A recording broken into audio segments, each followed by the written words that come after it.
Part 1 में हम देख चुके हैं दानदान मिस्टर ली के घर इंटरव्यू देने आई थी। दोनों एक दूसरे को देख हैरान। आगे हम देखेंगे।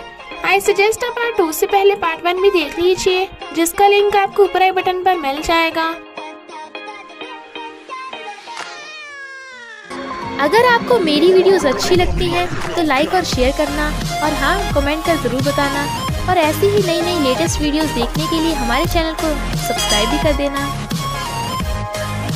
पार्ट 2 में हम देखते हैं दानदान मिस्टर ली को अपना रिज्यूमे देती है, बट उसकी चोट देख मिस्टर ली को लगता है कि दानदान ने फिर से ड्रिंक किया होगा। दानदान सच बताने लगी थी, बट वो बिना सुने ही भगा देता है। सियोजन दानदान को पहचान लेता है, बट वो उसे बाय कर चली जाती है।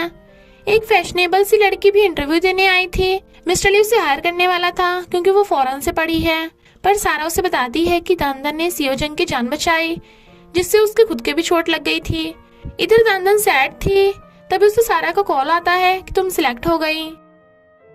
इधर हम देखते हैं सीनियर गर्ल्स पैसों के लिए जेनी को बुली कर रही हैं, शायद इसलिए वो चिड़चिड़ी रहती है।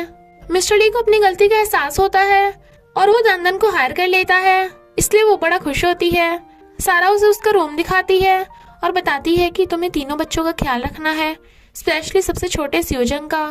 सीचन और जेनी स्कूल से आते हैं। वो हेलो करती है, पर जेनी उसे ओल्ड स्टाइल बोल के चली जाती है और सीचन अपना वही स्वैग झाड़ने लगता है। डैड मॉम को मिस्टर ली के घर नहीं रख सकते, इसलिए उन्हें उनके फ्रेंड के घर छोड़ाते हैं। बट टेंशन में थी कि दानदान कहाँ होगी। दानदान सियोजन को सुला के अपने रूम में चली जाती है। रात में बिजली कड़क रही थी, उसे किसी के रोने की आवाज आती है और वो सियोजंग था, तो वो उसे हक कर लेती है। सियोजंग रोता हुआ कहता है, मैं अपने रूम में अकेले नहीं सोना चाहता, इसलिए वो उसे अपने रूम में ले जाती है। तो वो कहता है, सॉरी मैंने तुम्हें जगाया, प्लीज किसी को मत बताना कि मैं रोया था, वरना सीजन मुझे क्राई बेबी बोल के चिढ़ाएगा। पर मैं बेबी नहीं हूँ। तो वो प्रॉमिस कर देती है। वो कहता है, बिजली से मैं थोड़ा डर गया था इसलिए रोया, ऐसा नहीं है कि मैं मॉम को मिस कर रहा था। दानदान रोने लगी थी क्योंकि उसकी भी मॉम नहीं है।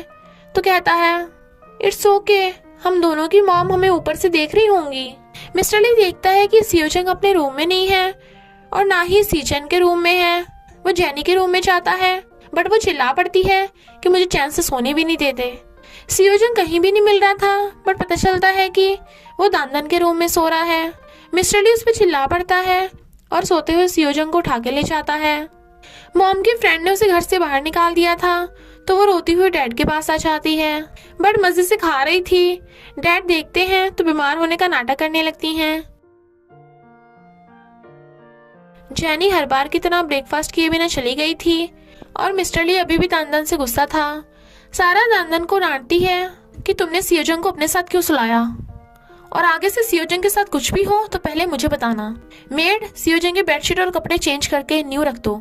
देबम नहा के आता है तो रेयन देबम के बॉडी लोशन लगा रही थी, पर गलती से उसके कपड़े उतर जाते हैं। वो समझ जाता है कि तुमने जानबूझ के उतारे ना, तो आ जाओ जल्दी से, जो करना है कर लो। रेयन हंसने लगी थी, तभी डोरबेल बजती है। रेयन की मॉम आने वाली थी, इसलिए वो देबम को किस करके अलमीरा में छुपा देती है। मिस्टर पार्क की आवाज सुन देबम को लगता है कि डैड की आवाज, लगता है मेरे कान बज रहे हैं। इनफैक्ट मॉम रेयन को शादी करने को बोलने आई थी, क्योंकि तभी ही रेयन को मिस्टर ली की कंपनी के शेयर्स मिल पाएंगे। रेयन अभी शादी करने से मना करती है, तो वो रोती हुई आंसू साफ करने लगती हैं। बट ये क्या है, लड़के की चड्डी, तूने कहीं लड़का छुपा रखा है? और ढूंढने लगी थी। रेयन मॉम को पकड़ देबम को भागने को कहती है, तो देबम बहुत स्पीड से भाग लेता है। तो मिस वैंग मिस्टर पार्क को पीछे करने को कहती हैं, बट उन्होंने उसे नहीं देखा था। मिस्टर वैंग रेयन को उस लड़के से ब्रेकअप करने को कहती हैं, वरना मिस्टर ली ना तुझे छोड़ेगा और ना मुझे।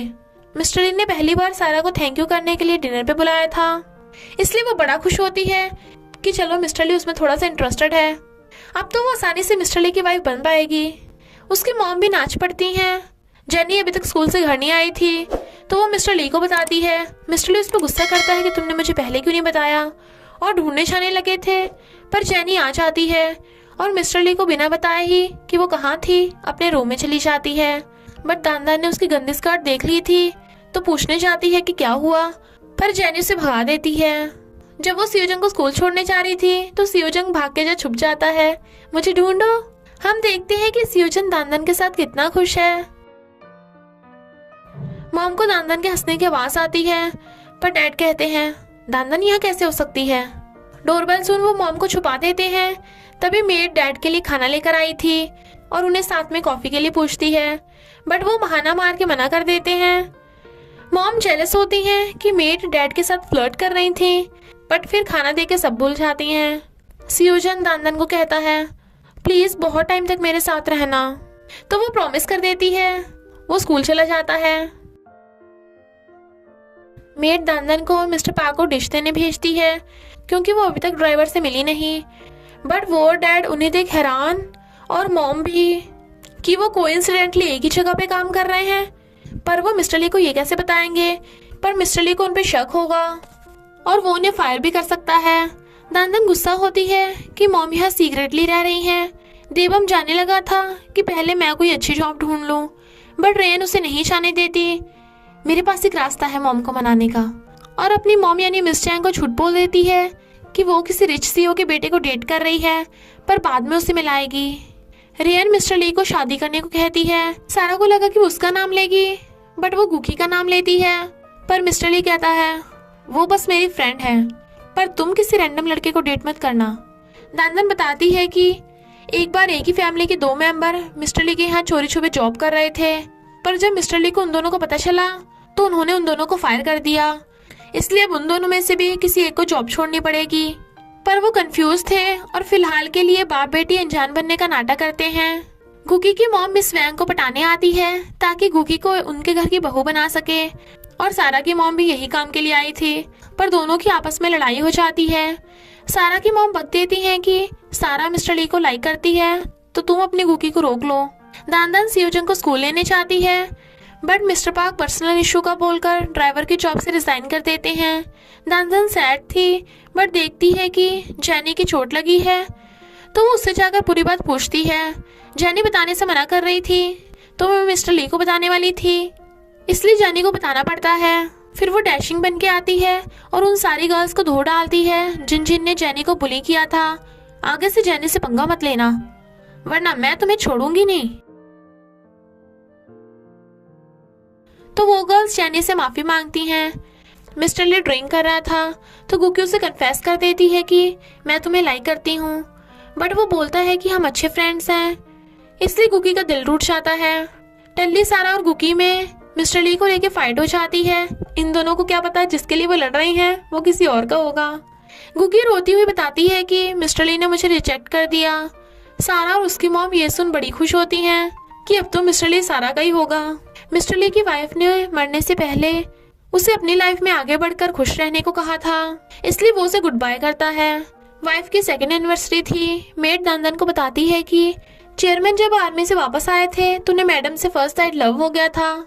जेनी देखती है कि उसकी मॉम की कहीं भी फोटोज नहीं है, तो वो गुस्सा होती है कि डैड ने उसकी मॉम की सारी फोटोज घर से हटवा दी। मैं तुम्हें कभी माफ नहीं करूंगी, आई हेट यू। सीचन और सियोजंग भी आई हेट यू डैड बोलने लगते हैं, तो दानदन सियोजंग को उठा ले जाती है। जेनी और सीचन अपनी मॉम के साथ बिताए हुए मोमेंट्स को याद कर रो रहे थे। दानदन सियोजंग को सुलाती है, बट पता चलता है कि जेनी घर से गायब है और कहीं भी नहीं मिल रही थी, तो वो दोनों उसे ढूंढने जाते हैं। दानदन मिस्टर ली से जेनी के किसी फ्रेंड के बारे में पूछती है, बट उसे कुछ भी नहीं पता था, तो वो गुस्सा होती है तुम कैसे डैड हो जिसे अपने बेटी के बारे में कुछ भी नहीं पता। बच्चों की भी फीलिंग्स होती हैं और उन्होंने तो अपनी मॉम खोई है। पता है सियोजंग रात को अपनी मॉम को मिस कर रोता है, और जेनी की इतनी चोटें लगी पड़ी हैं। वो पूछता है क्या हुआ जेनी को, बट वो नहीं बताती क्योंकि उसने जेनी से प्रॉमिस किया था। जेनी उन्हें देख भागने लगी थी। मिस्टर ली उसे पकड़ लेता है और देखता है उसकी चोटें लगी पड़ी हैं। किसने किया है ये सब? जेनी बताती है कि मुझे बुली करते थे, पर किसी ने भी मेरी गंदी स्कर्ट और चोटें पे ध्यान नहीं दिया, सिर्फ मिस तंदर ने नोटिस किया और मेरी हेल्प की। मिस्टर ली सॉरी बोलता है और कहता है मैं बस चाहता हूँ तुम्हारी मॉम हमारी चिंता छोड़ के रेस्ट इन पीस रहे, इसलिए मैंने उसका सामान दूर रखा। तो वो उसे हक कर लेती है। मॉम को विदा करते टाइम सब बच्चे रो रहे थे और सियोजंग तो बहुत ही ज्यादा। मॉर्निंग में दानदन को याद आता है कि उसने मिस्टर ली को इतना कुछ बोल दिया, कहीं वो उसे फायर ना कर दे, इसलिए वो मिस्टर ली से छुपती फिर रही थी। बट मिस्टर ली उसे देख लेता है और अपने ऑफिस में बुलाता है। दानदन की तो फटी हुई थी कि अब तो वो नहीं बचेगी। सारा उनकी बातें सुनने के लिए कॉफी देने आती है, बट मिस्टर ली उसे भेज देता है। मिस्टर ली दानदन का थैंक यू करता है कि उसने जेनी की हेल्प की, और आज तुमने सच ही कहा था, तो अब वो बच्चों का अच्छा डैड बनेगा। क्या तुम मेरी हेल्प करोगी और उनके बारे में मुझे सारी इन्फॉर्मेशन दिया करना। तो दानदन भी उसकी हेल्प करने के लिए मान जाती है। जब वो सियोजंग को स्कूल छोड़ने जा रही थी तो वो बाहर एक बार गेम खेलने को कहता है, बट वो कहती है हम आते हुए खेल लेंगे वरना लेट हो जाएंगे। तो सियोजंग मान जाता है। सारा दानदन से पूछती है मिस्टर ली ने ऑफिस में तुमसे क्या बात की, तो वो बताती है कि उन्होंने मुझे बच्चों की इंफॉर्मेशन देने को कहा है। सारा कहती है आगे से बच्चों के बारे में जो भी बात होगी मुझे सब बतानी है। गुकी अपना मूड फ्रेश करने के लिए फौरन चली जाती है, इसलिए उसकी मॉम अकेला फील कर रही थी। वो अपने बेटे को कॉल करती हैं, पर वो अपने कॉलेज में बिजी था। और यहाँ पता चलता है कि गुकी अपनी मॉम की सगी बेटी नहीं है, अडॉप्टेड है। स्कूल से वापस आते टाइम सियोजंग उसे गेम का याद दिलाता है, तो वो दोनों मजे से गेम खेलने लगे थे। बट तभी मिस्टर ली आ जाता है। दानदन तो एकदम डर जाती है, बट वो दानदन पे चिल्ला पड़ता है कि तुम ये क्या कर रही हो। सियोजंग कहता है मैंने गेम खेलने को कहा था, मिस दानदन को मत डांटो। बट मिस्टर ली फिर भी उसे डांट रहा था और कहता है तुम्हें पता नहीं है स्ट्रीट में गेम खेलना बैड हैबिट है। सियोजंग कहता है पर सारे बच्चे खेलते हैं तो मैं क्यों नहीं खेल सकता, आई हेट यू डैड, और भाग जाता है। मिस्टर ली हैरान था। सब लोग डिनर में सियोजंग का वेट कर रहे थे क्योंकि उसने खाना खाने से मना कर दिया था। सारा सियोजंग को लेने जाती है, बट वो कहता है मैं डैड के साथ खाना नहीं खाऊंगा। डैड हमेशा अपनी मर्जी चलाते हैं, पर क्या वो मेरी एक बात भी नहीं मान सकते। सारा कहती है तुम कुछ ज्यादा ही नहीं बोल रहे।